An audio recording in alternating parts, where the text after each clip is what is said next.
నమస్కారం. బీఆర్‌కే భక్తి ప్రేక్షకులందరికీ స్వాగతం. నేను మానస. ఈరోజు మనతో పాటు స్టూడియోలో ఉన్నారు ప్రముఖ ఆధ్యాత్మికవేత్త, జ్యోతిష పండితులు బ్రహ్మశ్రీ సుభాష్ శర్మ గురువుగారున్నారు. గురువుగారిని అడిగి మనకున్న సందేహాలను నివృత్తి చేసుకుందాం. నమస్కారం గురువుగారు. శ్రీమాత్రే నమః. గురువుగారు, ఈ మధ్య కాలంలో వశీకరణ అని బాగా వినిపిస్తుంది. అవునండి. అంటే మనం మరుగుమందు పెట్టి మనం ఒకరిని మన దారికి తెచ్చుకోవచ్చా? అసలు ఇప్పుడున్న కలియుగంలో మనం దీన్ని నమ్మొచ్చంటారా? చాలా మంచి ప్రశ్నమ్మ. తప్పకుండా తెలియజేస్తారు. ముందుగా ప్రేక్షకులందరికీ శ్రీమాత్రే నమః, శ్రీ గురుభ్యో నమః. అంటే ఇక్కడ 2 రకాలైనటువంటి పద్ధతులున్నాయి. మనిషిని వశీకరణ చేసుకునేటటువంటి పద్ధతులు ఒక రకంగా ఉంటాయి. అలాగే కొన్ని ప్రకృతిలో ఉన్నటువంటి మంత్రించినటువంటి మందులు పెట్టడం ద్వారా కొన్ని రకాలైనటువంటి ప్రయోగాలు జరుగుతూ ఉంటాయి. వశీకరణ ప్రయోగం అంటే అర్థం ఏంటంటే, అసలు ఇది ఎందుకొచ్చింది? ఈ పదం ఎందుకు వాడుతున్నారనేది తెలుసుకుంటే అందరికీ అర్థమవుతుంది.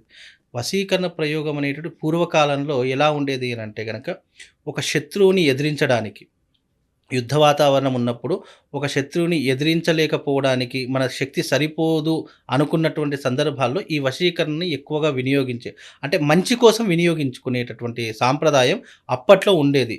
అంటే ఇప్పుడు ఎగ్జాంపుల్‌గా మీకు చెప్పాలి అంటే, ఒక వ్యక్తి నన్ను బాగా ఇబ్బంది పెడుతున్నాడు. చాలా పీడిస్తూ ఉన్నాడు. ఎన్నో రకాలుగా నన్ను కిందికి లాగేయాలని ప్రయత్నం చేస్తున్నాడు. ఆ వ్యక్తిని ఎదుర్కొనేటటువంటి శక్తి నా దగ్గర లేదు. ఎందుకంటే డబ్బులో బలవంతుడు, ఆహ్, ధ అంటే ధ ధనానికి బలవంతుడే, అలాగే దేహంలో బలిష్ఠుడే, అన్ని రకాలుగా బలవంతుడైనటువంటి వ్యక్తిని మనం ఎదిరించలేం కాబట్టి, అప్పటి కాలంలో ఏం చేసేవారంటే గురువుని ఆశ్రయించి, ఇతన్ని నేను ఎదిరించలేకపోతున్నాను, ఇతని వల్ల నాకు ఇబ్బందులు జరుగుతున్నాయి, ఇతడు నా మీద ఏదో ప్రయోగం చేశాడని చెప్పేసి ఏం చేసేవారంటే, అతన్ని ఆయన చెప్పేలా, అంటే ఎవరైతే బలహీనుడున్నాడో అతడు చెప్పేలా అతన్ని వశీకరణం చేసుకునేటటువంటి పద్ధతులు. వశీకరణ కేవలం స్త్రీలనే కాదు, పురుషులను కూడా వశీకరణ చేసుకునేటటువంటి పద్ధతులు పూర్వకాలంలో ఉండేవి. అంటే అతను ఏమీ చేయలేనటువంటి పరిస్థితుల్లో ఈ మంత్రశక్తిని ఉపయోగించి వశీకరణ చేసుకునే పద్ధతులు ఉండేటటువంటివి. ఇది మంచి కోసం వినియోగించాలి అని ఏర్పడినదే తప్ప, చెడు కోసం వినియోగించాలని ఏ శాస్త్రంలో కూడా చెప్పలేదు. రానున్న కాలంలో ఏమైపోయింది? కాలం మారుతున్న కొద్దీ డబ్బు కోసం లోబడి, లేదా అనుకున్న పనులు సాధించుకోవాలి అని జెప్పి, ఈ వశీకరణ ప్రయోగం అందరి మీద వినియోగించడం ప్రారంభం చేశారు. అంటే అవసరాలు తీర్చుకోవడానికి. డబ్బు వ్యామోహం పెరిగిపోయి, డబ్బుని ఎలాగైనా సరే అతని నుంచి మనం తీసుకోవాలి అని జెప్పేసి. ఒక మనిషిని వశీకరణ చేసుకోవడానికి రెండే మార్గాలు. ఒకటి, ఒక మనిషిని చెప్పినట్టు వినిపించుకోవడానికి అయితే డబ్బు కారణమై ఉంటుంది, లేదంటే స్త్రీ కారణమై ఉంటుంది. ఈ రెండిటి కారణాల వల్లనే ఒక వ్యక్తిని వశపరుచుకోగలుగుతాం తప్ప, అంతకు మించి మనిషిని వశపరుచుకుంటే మనకేమొస్తుంది? ఏమీ రాదు. అయితే అవును. అతడు అయినా ఉండాలి, లేదా సమాజంలో పలుకుబడి ఉన్నటువంటి వ్యక్తి ఉండాలి, లేదా అతనితో మనకేదైనా అవసరమైన పడి ఉండాలి. హ్మ్. అతని దగ్గరికెళ్తున్నాం, ఎన్నిసార్లు వెళ్ళినా గూడా మనల్ని పట్టించుకోవట్లేదు, మనల్ని చూడట్లేదు, అయ్యో! మనకు అతనితో పనుంది, మన పని చెయ్యట్లేదు అనుకున్న సందర్భంలో ఏం చేస్తాం? ఇతనితో ఎలాగైనా మనం పని చేసుకోవాలి, ఏదైనా చేసి మనం పని చేసుకోవాలనుకున్నప్పుడు మనం ఏం చేస్తాము? మన మాట వినట్లేదు కదా! మన మాట వినేలా ఇతని మీద వశీకరణ ప్రయోగం చెయ్యాలి అని అన్నప్పుడు ఏమవుతుంది? అది ఒక గురువుని ఆశ్రయించడం ద్వారా, ఆ గురువు ఆ యొక్క వ్యక్తి యొక్క జాతకం ద్వారా, లేదా ఆ వ్యక్తి యొక్క ఫోటో ద్వారా వశీకరణ చేసి, ఆ వ్యక్తిని మీరు చెప్పినట్టు వినేలా చేసేటటువంటి పద్ధతే వశీకరణ విధానం. ఈ మధ్య కాలంలో ఆ వశీకరణ విధానం ఎలా మారిపోయింది?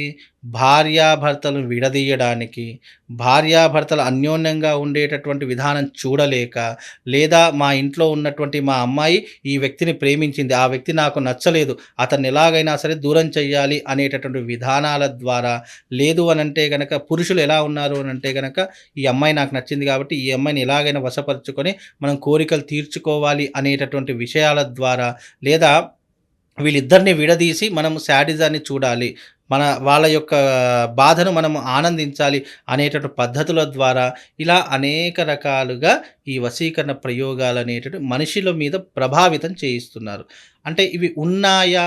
లేదా? అనే దానికంటే, ఇవి మనము శాస్త్రమునందు, వేదమునందు కొన్ని పద్ధతులు చెప్పారు. హ్మ్. అప్పట్లో ఏం చేసేవాళ్ళు లిఖితపూర్వకంగా రాసి పెట్టేటటువంటి వాళ్ళు తాళపత్ర గ్రంథాల్లో.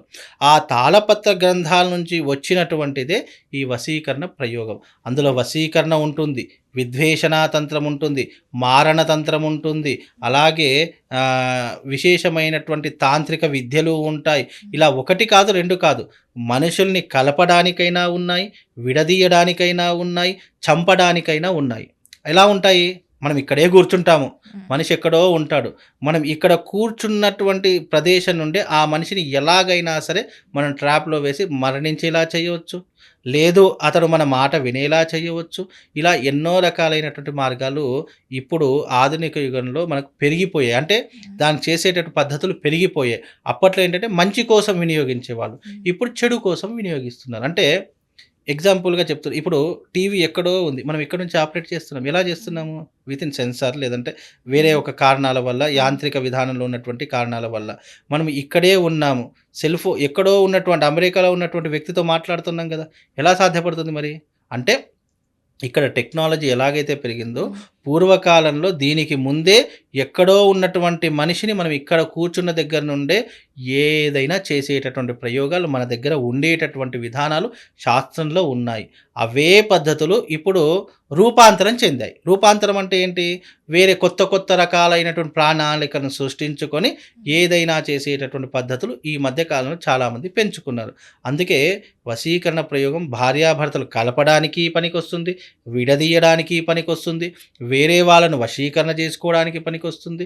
ఇలా అనేక రకాలైనటువంటి విధానాలు మన శాస్త్రంలో మనకు పెద్దవాళ్ళు అందించినటువంటి గ్రంథాల్లో ఇప్పటికీ కూడా నిక్షిప్తమై ఉన్నాయి. కలియుగంలో ఇది నమ్మొచ్చా? నమ్మకూడదా? అంటే అది జరిగినటువంటి వ్యక్తిని ఆధారపడి ఉంటుంది. ఇప్పుడు ఎగ్జాంపుల్‌గా జరిగింది అనడానికి కొన్ని సంకేతాలు, సూచనలు కొన్నుంటాయి. ఒక వ్యక్తి ఉన్నాడండి. ఆ వ్యక్తి ఒక అమ్మాయిని ఇష్టపడ్డాడు. అమ్మాయిని ఇష్టపడ్డ తర్వాత ఆ అమ్మాయి ఒప్పుకోలేదు. ఒప్పుకోకపోవడంతో ఏం చేస్తాడు ఆ వ్యక్తి? అబ్బా! ఈ అమ్మాయిని నేను ఎలాగైనా దక్కించుకోవాలి, ఎలాగైనా పెళ్లి చేసుకోవాలి, ఈ అమ్మాయితోనే ఉండాలి అనుకునేటటువంటి ఉద్దేశంతో ఆ వ్యక్తి ఏం చేస్తాడు? ఆమెను ఎదుర్కొనేటటువంటి శక్తి లేదు. లేదా వాళ్ళ ఇంట్లో ఒప్పించేటటువంటి శక్తి లేదు. అలాంటి సమయంలో ఏం చేస్తాడు? వశీకరణ ప్రయోగం లాంటి విధానాన్ని నమ్ముకొని ఆ వచ్చినటువంటి గురువుతో ఏం చేస్తాడంటే ఆ వశీకరణ ప్రయోగించి అమ్మాయిని వివాహం చేసుకునే ప్రయత్నాలు ఉంటాయి. లేదా స్త్రీ అయినా సరే, అబ్బా! ఈ అబ్బాయిని నేను ఇష్టపడుతున్నాను, ఈ అబ్బాయిని ఎలా సరే దక్కించుకోవాలి అనేటువంటి ఉద్దేశంతో కూడా ఇలాంటి ప్రయోగాలు జరుగుతాయి. అంటే ఇవి కేవలము భార్యాభర్తల మధ్యే కాదు, అన్నాదమ్ముల మధ్య చేయొచ్చు, అత్తా కోడళ్ళ మధ్య చేయవచ్చు, పెద్దవాళ్ళు ఎవరైతే ఇబ్బందులు పడుతున్న వాళ్ళకు చేయొచ్చు.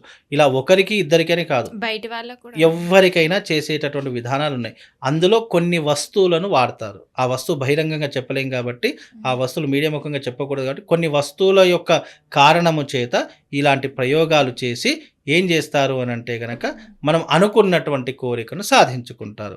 ఒకటి ఇవి ఎక్కువ ఎవరు జేస్తారు? భార్యాభర్తల మధ్య గొడవలు ఉన్నటువంటి వారు. అయ్యో! నా భర్తతో నేను కలిసుండాలనుకోండి. ఇప్పుడు చాలామంది తొందరపడి తప్పులు చేసేస్తూ ఉంటారు. ఆ తప్పుల కారణం చేత కోర్టు దాకా వెళ్లి విడాకుల దాకా వెళ్తారు. ఆ విడాకులు ఇప్పుడొస్తాయా? అప్పుడొస్తాయా? సంవత్సరం, 2 సంవత్సరాలు, 3 సంవత్సరాలు గడిచిపోతాయి. ఈ మధ్య కాలంలో వీళ్ళిద్దరికి ఏమవుతుందో రియలైజ్ అయిపోతుంది. ఏమని? అబ్బా! నా భర్త ఉంటే నాకు బాగుండేదేమో, నేను అనవసరంగా తొందరపడి నిర్ణయం తీసుకున్నానేమో, ఇప్పుడు నా భర్త నాకు కావాలని అనిపిస్తుంది అనుకున్న సందర్భాల్లో ఇలాంటి ప్రయోగాలు చేసుకొని, మళ్ళీ వాళ్ళిద్దరి మధ్య అన్యోన్యతను పెంచి ఇద్దరు ఒకటయ్యేలా చేసేటటువంటి విధానాలు ఈ యొక్క తాంత్రిక విధానంలో ఉంటాయి. అవి క్రమ పద్ధతితో చెయ్యాలి. అందులోనూ ఈ పద్ధతి ఎంచుకోవాలి అని అంటే గనక దానికి చాలా కఠోరమైనటువంటి పద్ధతులుంటాయి. అవన్నీ చేస్తే గనక మనం అనుకున్నది సాధించవచ్చు. ఇప్పటికీ కూడా మీరన్నట్టుగా మందులు ఉన్నాయి, వశీకరణ ప్రయోగాలు ఉన్నాయి. అలాగే మనం ఎదుటి వ్యక్తి ద్వారా ఏ పని చేయించుకోవాలనుకున్నా దానికి కూడా అనేక విద్యలు ఉన్నాయి. అవి శాస్త్రంలో ఉన్నటువంటి విద్యలను ఉపాసన చేసినటువంటి వారు, దాని గురించి ఎన్నో రకాల పరిశోధన చేసినటువంటి వారు ఇప్పటికీ ఉన్నారు. ఇప్పటికీ కూడా అలాంటివి ఉన్నాయి. ఇప్పటికీ మన కంటితో చూసినటువంటి విధానాలు కూడా చాలా మట్టుకున్నాయి. చేసినటువంటి పద్ధతులు కూడా మా పీఠంలో చాలా రకాలుగా ఉంటాయమ్మ అవి. ఓకే గురుగారు. మంచి విశ్లేషణ అందించారు. ధన్యవాదాలు. శ్రీమాన్.